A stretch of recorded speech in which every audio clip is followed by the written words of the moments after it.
Baik, terima kasih. Pertanyaannya luar biasa. Jadi, bagaimana kita mengorganisasi satu inisiatif strategis di bidang transformasi digital? Ini berdasarkan pengalaman. Pertama, yang harus disadari oleh perusahaan-perusahaan itu adalah kenapa kita harus melakukan transformasi di bidang digital.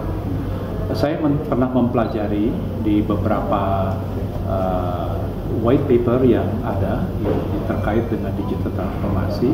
Memang ada data bahwa di tahun 2000, dari tahun 2000 sampai dengan saat ini, itu hampir 50% perusahaan ini keluar atau tidak terdaftar lagi di dalam Fortune 500. Akibat apa? Akibat terjadinya disruption digital.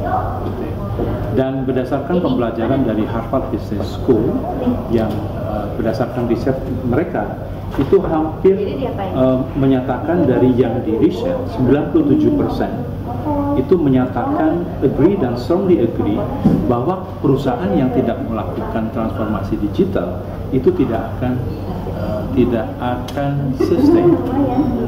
Sehingga memang sangat penting transformasi digital ini perlu dilakukan dengan baik, perlu dilakukan oleh perusahaan.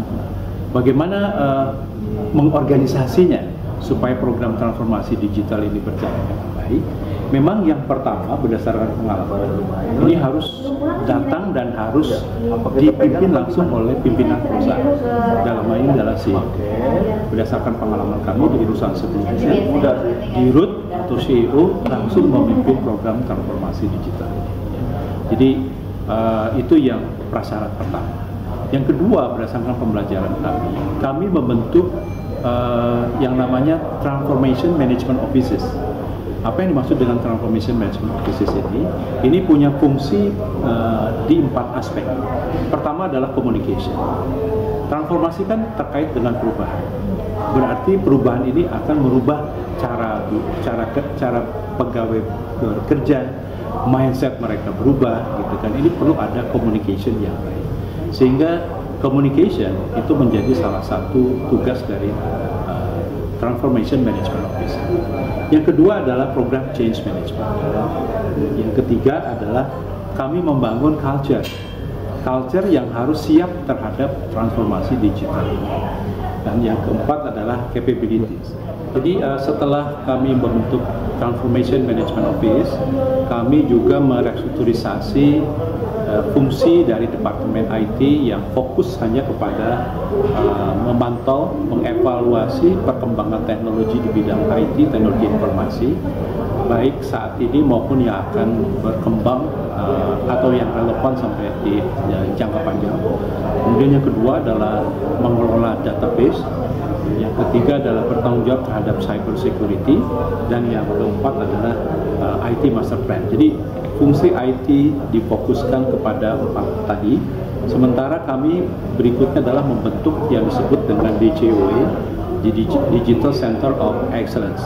Disinilah berkumpul para ahli bidang IT yang diperlukan dalam rangka untuk melakukan transformasi digital sesuai dengan prioritas yang telah ditetapkan oleh perusahaan.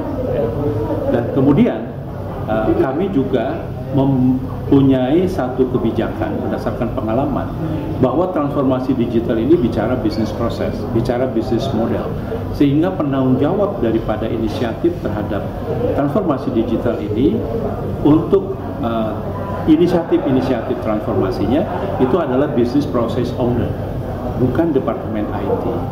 Dengan demikian, di dalam konteks struktur organisasi digital transformasi ini, business process owner mulai dari tingkat direktur sampai kepada level jajaran manajemen di bawahnya, mereka terlibat secara aktif di dalam melakukan transformasi digital. Digital tidak boleh diserahkan kepada 100% kepada tim dari IT, karena yang memahami bisnis proses, yang memahami bisnis model adalah bisnis proses owner. Dengan demikian, bisnis proses owner sangat berkepentingan untuk betul-betul menjadi lead di dalam menyusun inisiatif transformasi digital. Saya kira demikian, ya. bagaimana kita mengorganisasi berdasarkan pembelajaran dari perusahaan saya sebelumnya. Demikian. Mudah-mudahan bermanfaat. Iya, sangat bermanfaat.